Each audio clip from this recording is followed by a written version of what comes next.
اور اس کے علاوہ انہوں نے ایک کتاب آفٹر دی پروفٹ لکھی ہے کہ اس میں انہوں نے یہ لکھا ہے کہ یہ شیعہ سنی جو مسئلہ ہوتا ہے وہ کیوں ہوتا ہے. تو ایک عورت کے لیے اتنا حساس موضوع اور ایک یہودی ہو کے یہ موضوع لکھنا بہت بڑی بات ہوتی ہے. اس کے بعد ایک عیسائی خاتون ہے، ان کا نام ہے کیرن آرمسٹرانگ. کیرن آرمسٹرانگ کی بہت ساری کتابیں ہیں جن کے اندر ہے ہولی وار، جن کے اندر ہے prophet Muhammad peace be upon him, the prophet of our time, اس کے بعد جیروسلم، اس کے بعد ہسٹری آف گاڈ. تو کیرن آرمسٹرانگ کی بہت ساری کتابیں. اچھا، کیرن آرمسٹرانگ کے اگر وہ عیسائی خاتون ہے اور عیسائی نن ہے، یعنی کیتھولک پریسٹ کے اندر بہت بڑا نام ہوتا ہے نن کا.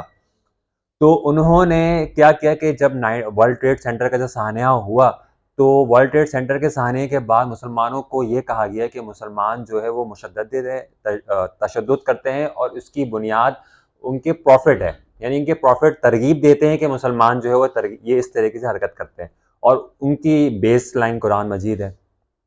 تو ایک عیسائی خاتون ہونے کے باوجود انہوں نے کہا کہ یہ ویسٹ کا پروپیگنڈا ہے اور ایسا کچھ بھی نہیں ہے. میں نے اسلام کو بہت زیادہ اچھی طریقے سے اسٹڈی کیا ہے، اور انہوں نے رسول خدا کے اوپر، اسلام کے اوپر بہت ساری کتابیں لکھی ہے. اور ایک اس کے اندر اگر ہم اسی کا الٹ کر دیں کہ اگر فرض کریں ہمارے یہاں پہ ویسٹ کے مقابلے میں اگر ہمارے یہاں پہ کوئی مسلمان عورت یہ کام کرتی، عیسائیت کی دفاع میں کوئی کتاب لکھتی، یہودیت کی دفاع میں کوئی کتاب لکھتی، تو اس کا سر کہیں اور ملتا اور نیچے کا حصہ کہیں اور ملتا. تو یہ بہت بڑی بات ہے کہ ویسٹ کے اندر بیٹھ کے جو ہے وہ رسول خدا کی شخصیت کے اوپر، اسلام کے اوپر، مسلمانوں کے اوپر، اور ایک نہیں کئی ساری کتابیں انہوں نے لکھ دی. اس کے بعد تیسری کتاب جو ہے، جو کہ ایک ہے رونڈا بائن. رونڈا بائن اگر آپ نے سیلف ہیلپ کی کتابیں اگر پڑھی، اور لا آف، کیونکہ سیلف ہیلپ جو ہے وہ لا آف اٹریکشن کے اوپر پورا کا پورا بیس کرتا ہے. تو رونڈا بائن نے جو ہے وہ اس کے اوپر پہلے 3 کتاب لکھی، یعنی کہ پہلی سیکریٹ، دوسرا ہے دی پاور، اور تیسرا ہے ہیرو. تو کیونکہ وقت میرے پاس بالکل نہیں تھا، اور جو ہے وہ میں نے کی تھی اسٹڈی، تو میں نے جو ہے کیونکہ سیکریٹ جو ہے وہ آلریڈی یہاں پہ اس محفل کی میں اس کتاب کا تبصرہ ہو چکا ہے، تو میں جو لے کے آیا تھا وہ ان کی کتاب لے کے آیا تھا ہیرو. اور اس کتاب کی خاص بات یہ ہے کہ رونڈا بائن کی جو تینوں کتابیں وہ بھی کسی عورت نے، یعنی کہ طیبہ ارشد صاحبہ نے اس کتاب کا، ان کی تینوں کتاب کا ترجمہ کیا ہے، اور بہت عمدہ ترجمہ کیا ہے. اس کے علاوہ جو ہے بس ایک لائن اس کے اندر صرف اور میں آپ کو بتا دوں کہ اس کے اندر شروع میں ایک لائن لکھی ہوئی ہے کہ اگر آپ کی زندگی کا مقصد پورا، لوگوں کو جاننا کہ میری زندگی، میری خلقت کا مقصد، میری زندگی کا مقصد پورا ہوا ہے یا نہیں ہوا، تو اگر آپ ابھی تک زندہ ہیں تو اس کا مطلب پورا نہیں ہوا ہے. تو کوشش کریں، ڈھونڈیں کہ آپ کی زندگی کا کوئی مقصد ہے اور اس کو فلفل کرنے کی کوشش کریں. بہت شکریہ. اللہ حافظ.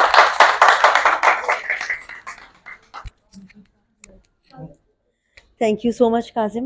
اب ہم بلائیں گے نجیب صاحب کو، نجیب صدیقی صاحب، پلیز آپ تشریف لائیں.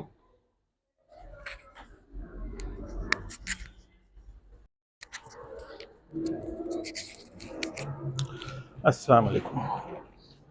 نجیب صدیقی نام ہے میرا. جیسا کہ حکم ملا تھا کہ خواتین کے حوالے سے کسی کتاب کا انتخاب کیا جائے یا بات اس حوالے سے کی جائے، تو آج میں نے قرۃ العین حیدر کی کتاب ہے آخر شب کے ہم سفر، اس کا انتخاب کیا. قرۃ العین حیدر کا نام اکثر لوگوں نے سن رکھا ہوگا. ان کا مشہور ترین ناول جو ہے وہ آگ کا دریا کے نام سے ہے، اور بہت ہی فلسفیانہ قسم کی کتاب ہے. وہ عمومی طور پہ جو ناول ہوتے ہیں اس سے ذرا ہٹتا ہوا ہے. تو اس سے اندازہ یہ بھی ہوتا ہے کہ اس قسم کا ناول جو کہ اپنی راہیں اس نے متعین کر دی ہیں، اردو میں اس طرح کا ناول پہلے کبھی نہیں لکھا گیا تھا جن میں خیالات، نظریات اور وقت کو لے کر کے چلتے ہیں. اس کے نتیجے میں اس کے اوپر تنقید بھی بہت ہوئی. ہمارے معاشرے کی ایک بدقسمتی ہے کہ جو اچھوتے خیالات اگر سامنے آتے ہیں تو بڑی تکلیف ہو جاتی ہے لوگوں کو، اور پھر وہ جیسے کہ ماحول ہے سر بھی قلم کرنے کا خطرہ ہوتا ہے. تو آگ کا دریا کا ذکر کرنا ضروری ہے. ویسے تو ہم نے قرۃ العین حیدر کا جو ناول آج منتخب کیا ہے اس کا نام ہے آخری شب کے ہم سفر. اچھا، اس کتاب کے اندر ہمیں یہ دلچسپی لگی، اچھی چیز یہ لگی کہ جو لوگوں کی عمریں بڑھتی ہیں تو ان کے خیالات میں تبدیلیاں آتی ہیں، اور یہ کتاب ایسا محسوس ہوتا ہے کہ جیسے ہم سب کی اپنی ہی کہانی ہے۔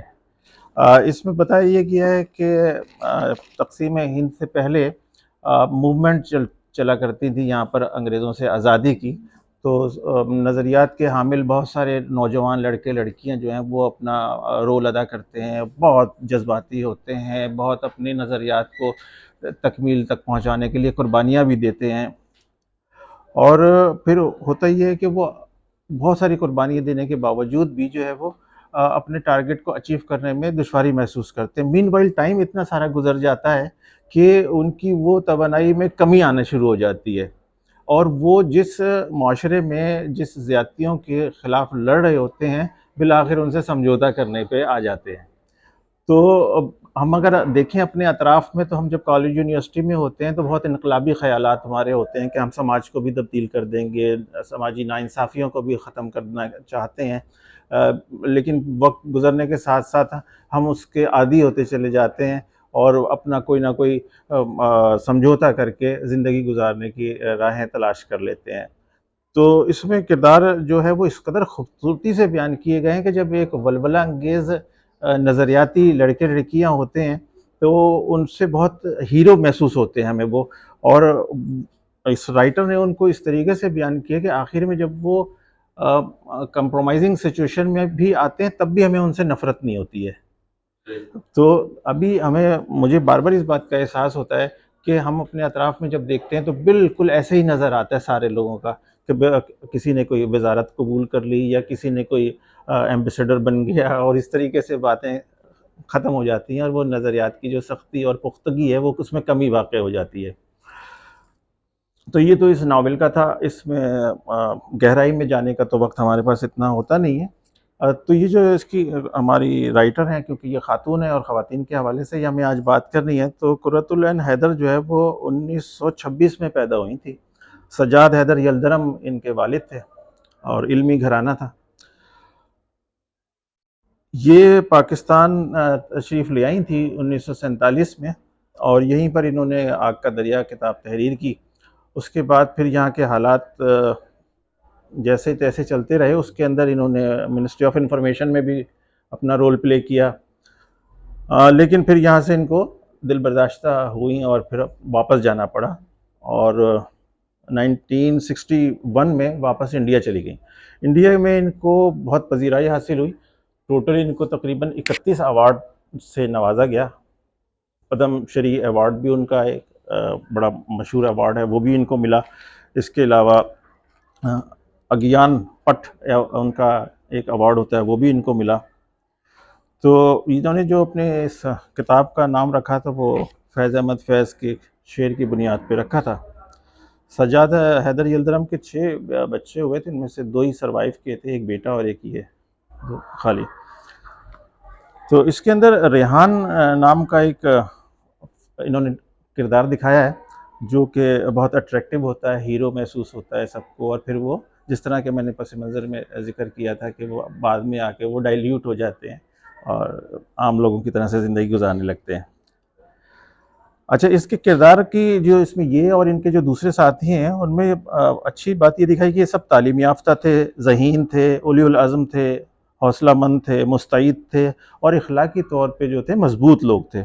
اس کے باوجود جو ہے یہ دنیا میں وہ اپنے خیالات کو عملی جامہ نہیں پہنا سکے، یہ ایک ہمارے لیے تکلیف دہ بات ہوتی ہے۔ اچھا، اس میں اب دیکھنے والی بات یہ ہے، آج کے دن سے اب اس کو ہم ملاتے ہیں تو قرۃ العین حیدر جو تھی، جیسے کہ میں نے آپ سے عرض کیا کہ متمول گھرانے کی خاتون تھیں، باپ بھی رائٹر تھے، اور انہوں نے شادی نہیں کی۔ ان کے والد جو تھے وہ سنی تھے اور والدہ جو تھیں ان کی شیعہ تھیں۔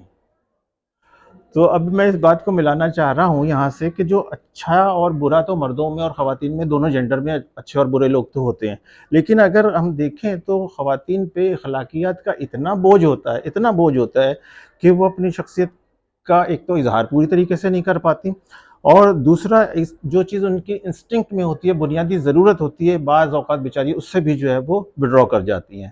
تو شادی کرنا یا ملاپ کرنا یہ بھی ایک انسٹنکٹ میں سے تھا، اور وہ اس خوف سے کہ اگر سنی گھرانے میں شادی ہوتی ہے تو مسائل ہوں گے، شیعہ میں ہوتی ہے تو مسائل ہوں گے، تو انہوں نے شادی ہی نہیں کی تمام عمر اس یہ انہوں نے تو نہیں کہا یہ کہ یہ انہوں نے اپنے منہ سے جی جی جی جی آخری شب کے ہم سفر میں شادی نہ کرنے کی وجوہات کوئی بالکل نہیں، شیعہ سنی کا مسئلہ نہیں تھا وہاں پر کہیں پر یہ ان کے دل کی آواز کسی جگہ میں نے سنی ہے، کہیں ذکر کیا ہے کسی نے اس بات کا. جی جی ہاں، اور اسی طریقے سے یہاں سے جانے کے مسئلے میں بھی انہوں نے بڑی وہ کئی بحثیں بات کرنی ہوگی تو وہ ایک بڑی لمبی بحث ہے کہ 58 میں کیا ہوا، پھر جی 67 میں کیا ہوا، پھر لندن وہ کیسے گئی، پھر یہ سب ایک بڑی مطلب وہ ایک بڑے گوتم نیلمبر سے لے کر سجاد تک یہ بڑی لمبی کہانی. ہاں، یہاں پر جو میں بات ملانا چاہ رہا ہوں وہ یہ ہے کہ خواتین کو بہت زیادہ پریشر رہتا ہے بہت ساری چیزوں کا. میں شیعہ سنی کا ہی نہیں، دیگر بھی معاملات ایسے ہوتے ہیں کہ دیکھیے بعد میں یوں لے کر چلنا چاہتا ہوں کہ ایک سوسائٹی جو ہے وہ ایک بہت مغل گھرانے کی خاتون ہے، اور دہرادون اور شملہ اور وہ اس طرح کی جو انڈیا کی مسلم ایلیٹ کلاس ہے اس سے ان کا تعلق ہے، وہ کبھی اس سے باہر نہیں نکل سکی اپنے وفات تک. اور شیعہ سنی اس گھرانے کے مسائل ہی نہیں تھے. یہاں آج بھی accountant general of Pakistan revenue in کا بھتیجا سجاد حیدر موجود ہے جو شیعہ ہے، اور اس کی بیوی بھی شیعہ ہے پاکستان میں آج بھی. جی وہ شاید بات کی انڈرسٹینڈنگ میں تھوڑا سا فرق ہو گیا. میں یہ کہنا چاہتا ہوں کہ تھوڑا سا پیچھے سے لے کے چلتے ہیں کہ دنیا میں انسانی معاشروں میں جو چلتے ہیں یا اسٹیبل رہتے ہیں وہ اخلاقیات کی بنیاد پہ رہتے ہیں، اور اخلاقیات کو مینٹین کرنا مردوں اور عورت کی دونوں کی ذمہ داری رہتی ہے. سماج میں بگاڑ پیدا اگر ہوتا ہے تو دونوں کو اس کی ذمہ داری لینی چاہیے، لیکن ہماری موجودہ تہذیب جو خصوصاً سب کانٹیننٹ کی ہے اس میں اخلاقیات کو مینٹین کرنے کی تمام ذمہ داری خواتین پہ ہے، جس کی وجہ سے وہ بہت ہلکان ہوتی ہیں. لیکن دونوں جگہ جو مولانا حیدر کا ہیرو ہے جو 5000 سال پرانا ہے آگ کے دریا میں بھی، ٹھیک ہے جی، گوتم نیلمبر سے لے کر 1947 تک وہ اخلاقی لحاظ سے بہت مضبوط ہے. اگر آپ دیکھیں، اگر اداس نسلوں کا ہیرو دیکھیں تو وہ بہت مضبوط ہے. مطلب میں سوری مطلب یہ ٹائم ضائع میں کر رہا ہوں، اچھا تو ہم اس کو مجھے آپ کے صرف اس لیے کہ اس خاندان کا اگر ہم قرۃ العین حیدر کو دیکھیں جو 48 کے شروع میں یہاں آئیں اور اس کے بعد یہاں سندھی مسلم سوسائٹی میں وہ رہتی رہی، ان کا ناول ہاؤسنگ سوسائٹی جو ہے وہ وہاں سے لکھا گیا، یا اس میں اس خاندان کے مسائل یہ تھے ہی نہیں. شیعہ سنی، غربت، آپ جیسے شفیق الرحمان کے مزاح میں ہمیں شملہ ملتا ہے، ہمیں وہاں سوسائٹی ملتی ہے، ہمیں وہاں غریب آدمی نہیں ملتا کسی بھی جگہ ان کے مزاح میں، ٹھیک ہے. اسی طرح سے آپ کو قرۃ العین حیدر کے ناولز میں بھی غریب آدمی نہیں ملے گا.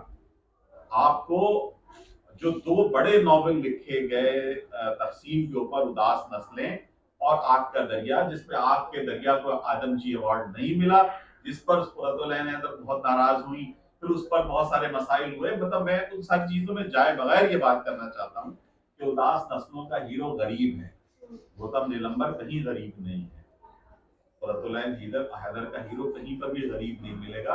زندگی کی آخری سانس تک وہ ایک بہت مضبوط عورت رہی، اور وہ ایسی مضبوط عورت رہی کہ جو مرد مار عورت رہی. ٹھیک ہے، ویسے تو ہر عورت مرد مار ہوتی ہے، لیکن وہ اس کے ساتھ ساتھ ہمیشہ نہیں. مطلب آپ اس پر بات کیجئے ضرور. آخر شب کے جو ہم سفر ہے جو فیض کے مصرے سے لی گئی، یہ بڑی اچھی کتاب ہے، بہت اچھی کتاب ہے. میں سجیسٹ کروں گا کہ آپ سب اس کو پڑھیں، لیکن یہ کہ اس سے نتائج جو آپ کریں وہ اپنی مرضی کے مطابق کریں.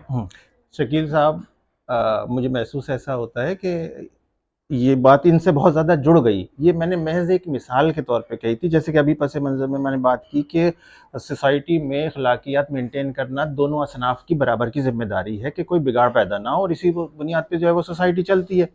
تو میں یہ کہنا چاہ رہا تھا کہ جو تکلیف ایک غریب کے لیے ہے، مرد کے لیے، وہ ایک غریب عورت کے لیے بھی ہے. لیکن جب دونوں کا اسٹیٹس برابر ہوتا ہے، میں نے بہت ساری سی ایس ایس کر کے آنے والی خواتین سے بات کی. میں نے کہا کہ آپ کیونکہ پیرالل برابر ہیں دونوں مرد اور عورت، اس کے باوجود بھی جینڈر بیسنس کا ان کو سامنا کرنا پڑا.